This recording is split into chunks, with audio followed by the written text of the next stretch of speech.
Well, it's Friday, and you know who I am, and I know who you are. You're the one that I have known from before you were born. There's a Rumi phrase. It says, "Let us drink the wine that existed before the grapes were grown." And the idea is that we all remember home. We remember where we came from. And I always feel that whenever you share faith, whenever you have a conversation about faith, whether it's Christian or Buddhist or Hindu or Jewish, but if you're talking about faith and if you're sharing with somebody else, you're meeting a fellow traveller, you're meeting somebody who also has in themselves this memory of heaven. Because heaven, it's not a place that you just go to in chronological time.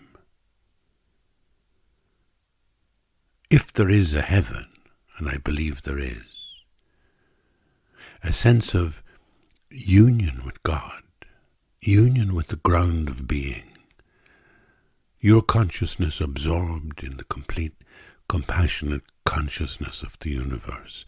If that place exists, and I believe it does, then it's outside time. And if it's outside time, it's not so much in the future as in the past, not so much in the past as in the future. It's not in either. And in that sense, it's in both. Because it is the eternal present. It's eternity. Eternity cannot be a place in the future. It has to be a place outside time. And so it's the place from whence we come and to which we will return in due time when this little interval of 70 years is over. And maybe all practice, in all traditions, in all religions, are practices that try and root us in that eternity. All the rituals that we find in any religion are rituals to root us in that eternity. So that we operate a ritual of lighting a candle, of breaking the bread, of sharing the cup, the sacrament, or of doing something in a Buddhist ritual, a visualization, ringing a bell. No matter what ritual we do in any religion, we're acting out, we're embodying what the heart knows, which is we are living in eternity. We were and we will be. So it defies time. Eternity is the present moment.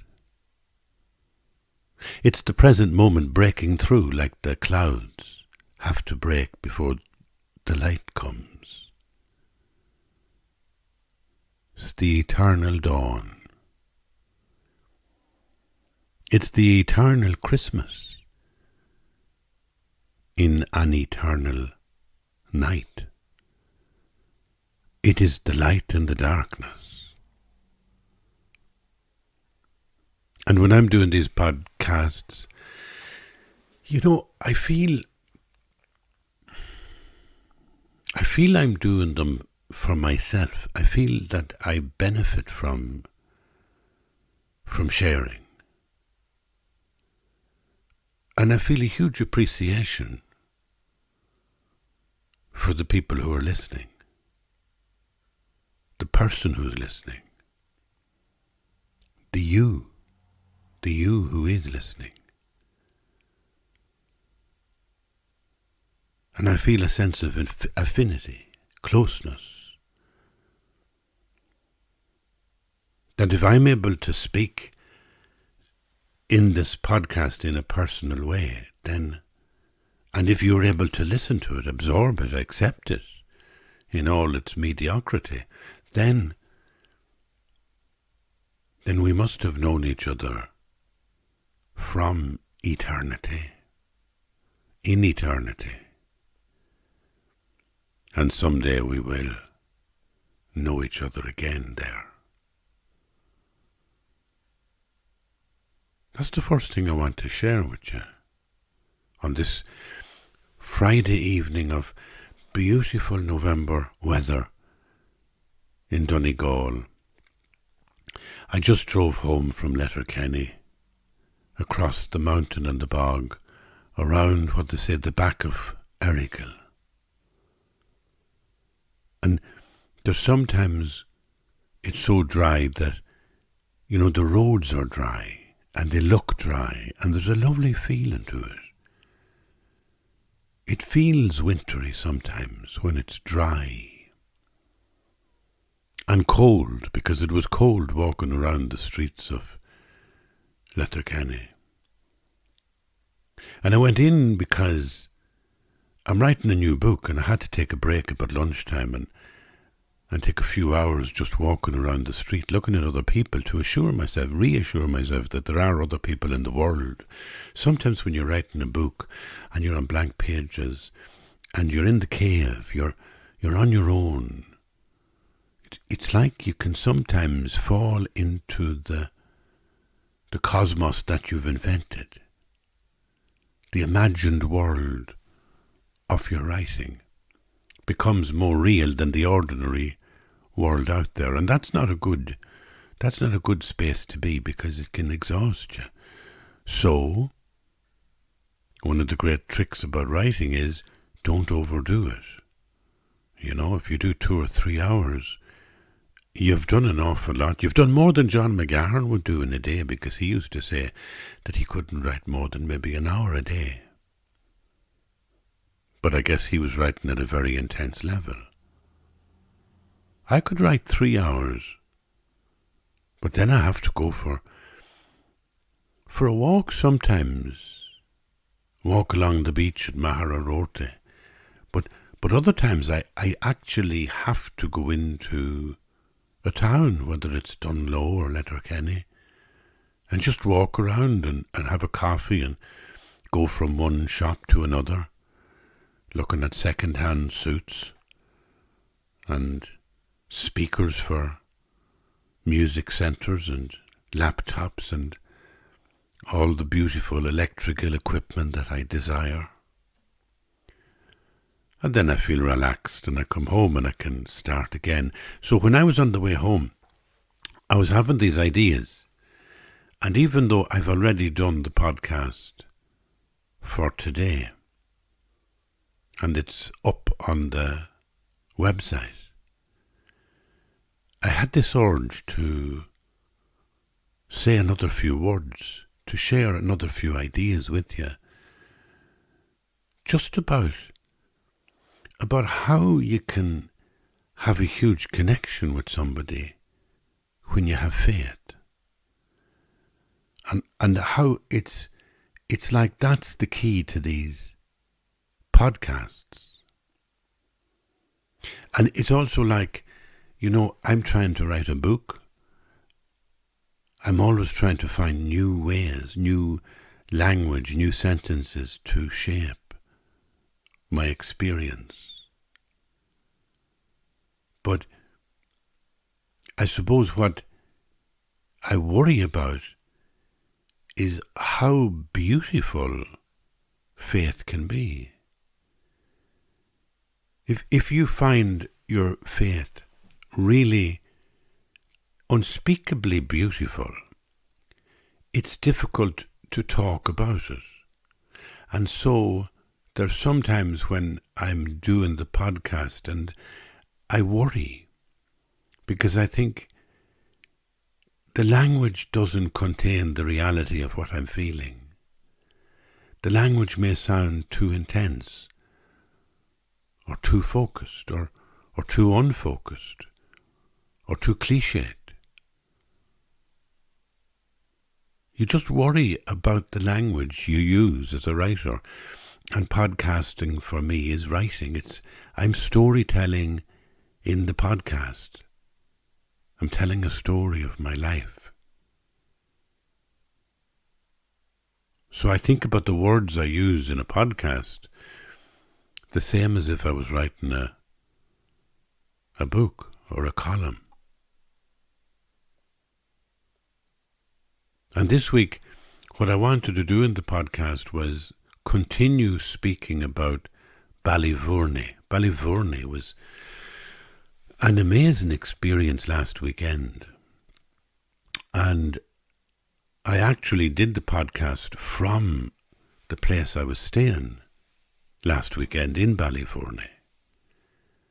But before I left, I met the great musician, Padre O'Riada, and he gave me 4 or 5 of his CDs, music that he composed. And I didn't realise until I got home that all the music he gave me was church music. I didn't realise that he's been working with the choir in Cooley, the choir that his father began.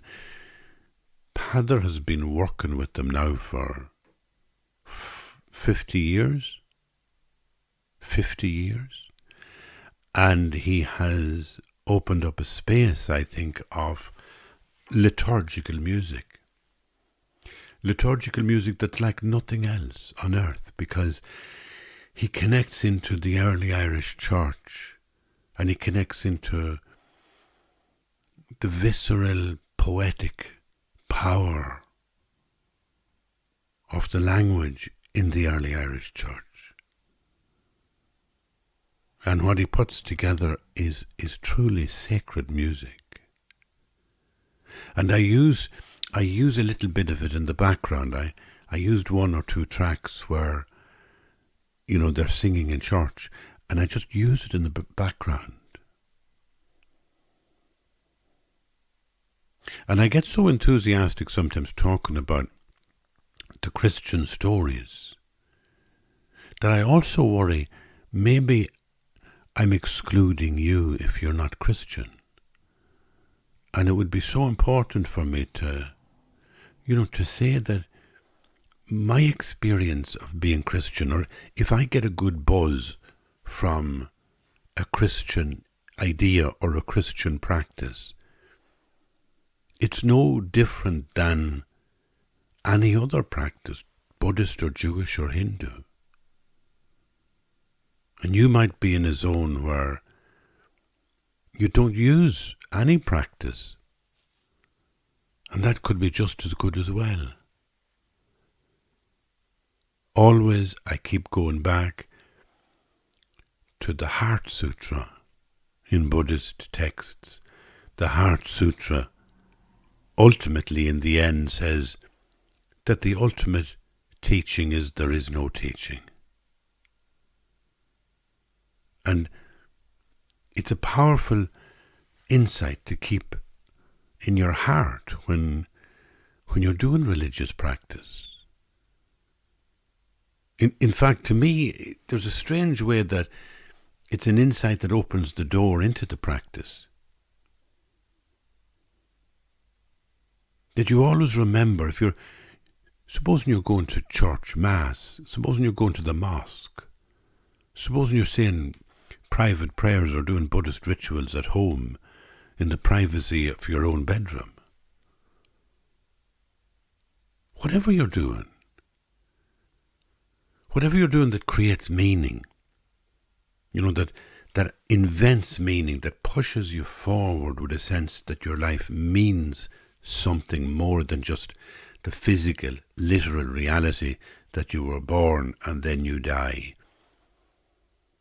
Whatever makes a metaphor of your body, a poem of your body. Whatever does it for you, it's really enriching to keep in mind it may not be true. It may not be true. And yet you do it with the intention of it being true, with the belief that it is true. We live as if there is a God. We're not certain of it. And the funny thing is, holding on to the lack of certitude also helps you practice. It gives faith a lightness. You're not clenching your fist round some profound truth like that has to be true. People who do that in religion sometimes get divided. They find that they're constantly against other people because they're constantly bumping up against other people who don't believe what they believe. If I say I believe in Jesus Christ and the resurrection, and if I have a clenched fist as I say it, and if I have an intellectual idea what I'm talking about when I say it, the likelihood is that I will have a lot of people who disagree with me. And a lot of enemies as well, but just even good people who disagree with me. I will isolate myself as the exceptionalist, that I have the truth and you don't. And the paradox is that for me in my life, I can proclaim that Jesus Christ is the resurrection and the life of the cosmos. I can proclaim that deeply from my heart. And in the next breath, I can look at my fellow humans and say, it may not be true. So believing is it's a beautiful, vulnerable thing. And it only exists insofar as you do it. We all have a very clear notion of how to, do the truth in compassion, that you shouldn't just be a hypocrite in church. You should, be helping the poor and be compassionate to people around you and to forgive your enemies. And in some sense, we're quite well aware of that. It's been inculcated into our culture to be forgiving and to be compassionate. But what we miss sometimes is that faith is a vulnerable place. It's not an aggressive, assertive, arrogant place. It's not ground on which you stand and look at the rest of the world and think, you guys are wrong because I know that, Jesus is the resurrection. No. You're on the same ground as everybody else. So that the entire cosmic energy of the Christ and faith in the Christ or Buddha, it all only exists to the extent that you embody it. And that embodiment has its root in two foundations. One is the solitude that you have when you're alone and when you feel the silence inside you is the language of God. That's one foundation. And the other is when you reach out to other people and engage in some kind of ritual, no matter how small, how simple. It might be like yesterday, I went into a church for about 15 minutes. 2 or 3 other people were in the building at the time. that was a very minimal, small experience of being in the church. Sometimes at the end of that, I might light a candle. And yet those are profound rituals where I am standing with other humans, with the same faith and the same vulnerability. And even the fact that that works for me doesn't mean that I hold on to that truth as absolute, because I acknowledge that in Buddhism, Judaism, Hindu and Islam, people are doing the same. We are all making music to the God who is the ground of all our being. And we're all one. So I'm driving home this evening and I'm having these reflections about this evening's podcast. And I couldn't resist sharing them with you, just as a little extra.